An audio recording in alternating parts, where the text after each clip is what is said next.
नोंथाङा बिजेपिनि एजेन्ट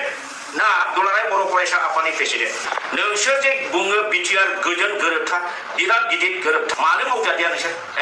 जे सुक्ति मथे एनडिएफबिनि गासिबो केडारफोरखौ जेलनिफ्राय हगारजोबनांगौ नोंसोर दाबि होनांगौमोन दिनै माबा रन्जन दैमारि आरो बिथांजों लोगोसे गोबां केडारफोरखौ जेलनिफ्राय सख'आबा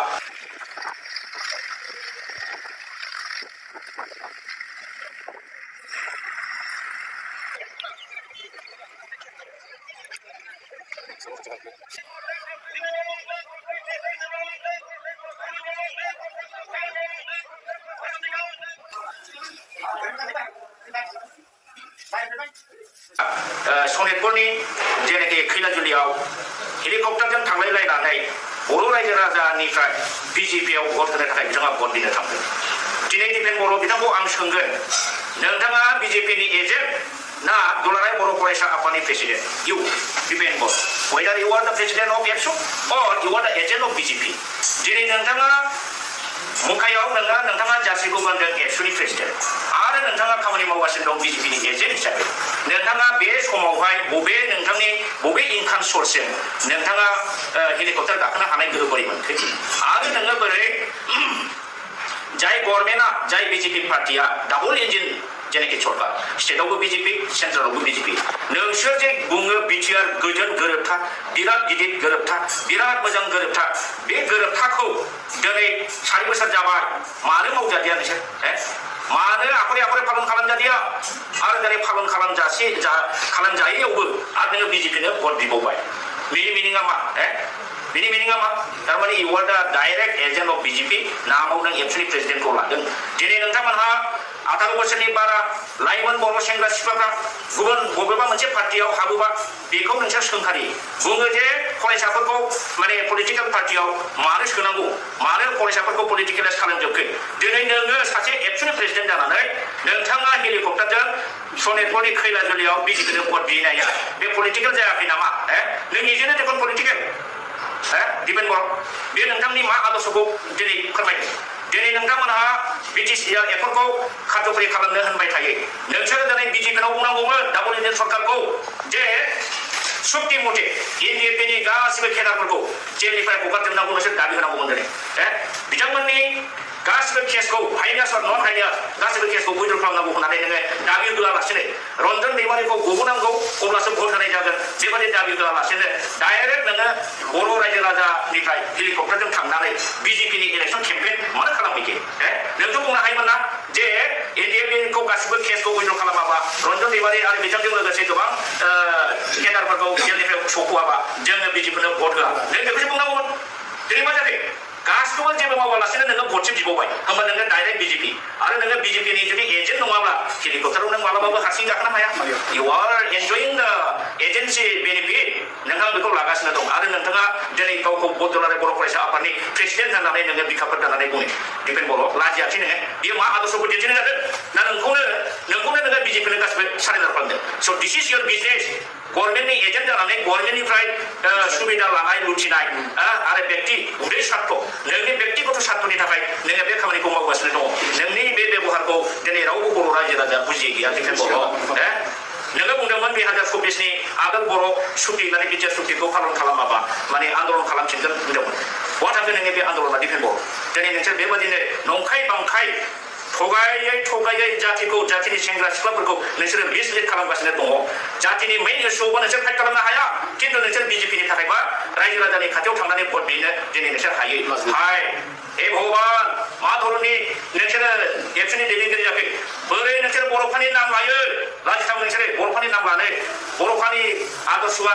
टटेल सेक्रिफाइस सुप्रिम सेक्रिफाइसमोन ओमफ्राय नोंसिना जाहैबाय सुप्रिम सेल्फिस सुबिदाबादि दिनै बेखौसो जोङो नुगासिनो दं रायजो राजा आं खावलायो जोंनि बर' रायजो राजा बिथांमोनहा दिनै दिपेन बर'नि आखलखौ नाय बियो माबायदि साइजजों खारगासिनो दं बियो जातिनि थाखाय मावदों ना बिजेपिनि एजेन्ट हिसाबै खामानि मावगासिनो दं दिनै बर' हारिया साननानै नाय दुखुनांथाव बाथ्रा दिपेन बर'खौ बुंगोन नोङो जुदि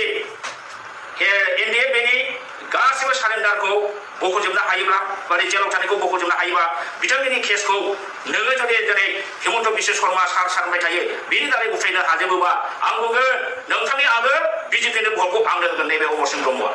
खिन्थु एनडिएफबि बिथांमोनहा दिनै जेलाव आलायगाथानि जानानै दं माखासेया सेन्टेन्स टु डेथ मोननाय लाइनाव फैगासिनो दं बिसोरखौनो सख'फोर इलेक्सननि आगोल जुदि नोंथांमोनहा रन्जन दैमारि आरो गासिबो केडारफोर जायफोर जेलाव दं बेखौ सख'ग्रोनो हायोबा बिसोरनि केसखौ उथायनो हायोबा अमर सिंह ब्रह्मआबो बिजेपिनो भट होगोन इउपिपिनो भट होगोन आरो खामानि मावफागोन आं दिनै बे प्रेस मिडियानि दारै नोंथांनो खोथा होबाय बे जिनिसखौसो नोङो डिमान्ड होनांगौमोन नाथाय दिनै नोंथाङा मावाखै नोंसोरो दिपेन बर' प्रमद बर'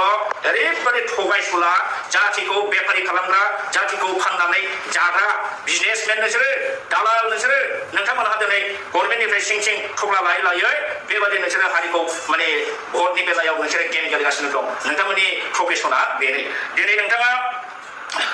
प्रमद बर'खौ आं बुंगोन बिथाङा बुंदोंमोन जुदि खार्यकरि खालामाबा आखरे फालियाबा सेन्ट्रेल मिनिस्टारनि दरखं मोखाङाव थांनानै आङो फासि नांनानै थैगोन होनलायलायदोंमोन प्रमद बर'आ बहा थांदों प्रमद बर' बिटिआर सुक्ति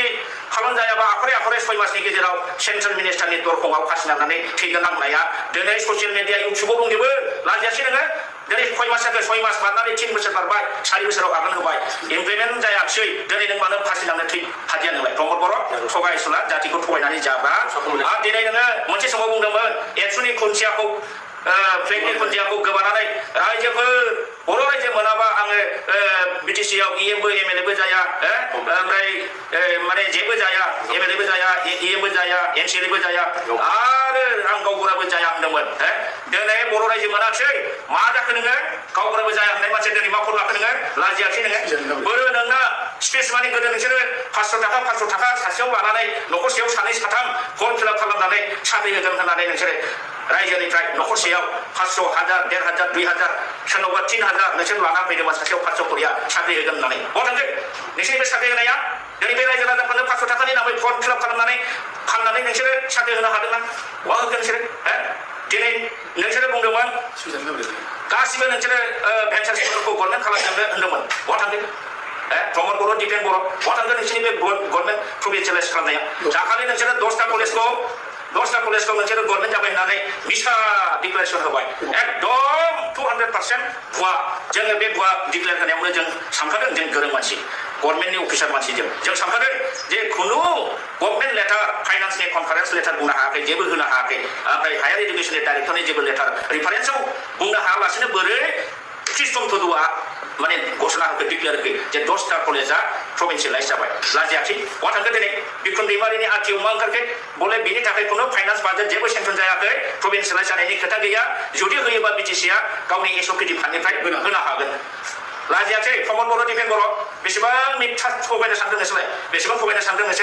नोंसोरो दिनै बुंदों बिटिआरआ बिटिसिनिफ्राय बिराद गिदिरसिन बिराद साबसिन होननानै बिटिसिआव जोङो जेरैबायदि 6 सिडुलनि आन्दाराव मोजां पावार एन्ड फांसन प्रभिजन मोनदोंमोन नोंसोरनि बिटिआर एकर्डआव बे जिनिसखौ धंस खालामजोबनाय जादों जायनि फलाव नोंसोरो दिनै 6 सिडुलखौ धंस खालामनानै जेनेरेल मोनसे पन्चायती राज सिस्टेमनि एडमिनिस्ट्रेसन नोंसोर बिटिसिआव होगासिनो दं बेसेबां दुखु गोनां बिटिसि 6 सिडुलआ ट्राइबेलनि थाखाय जोंनि थाखाय जोबोद माने रक्षा कवचमोन जोंनि हा हु political right cultural right language right land right गासिखौबो बियो प्रटेक्सन होनो हानाय गोहो दंमोन नोंसोरनि बिटिआरआव बे जिनिसखौ नोंसोर धंस खालामदों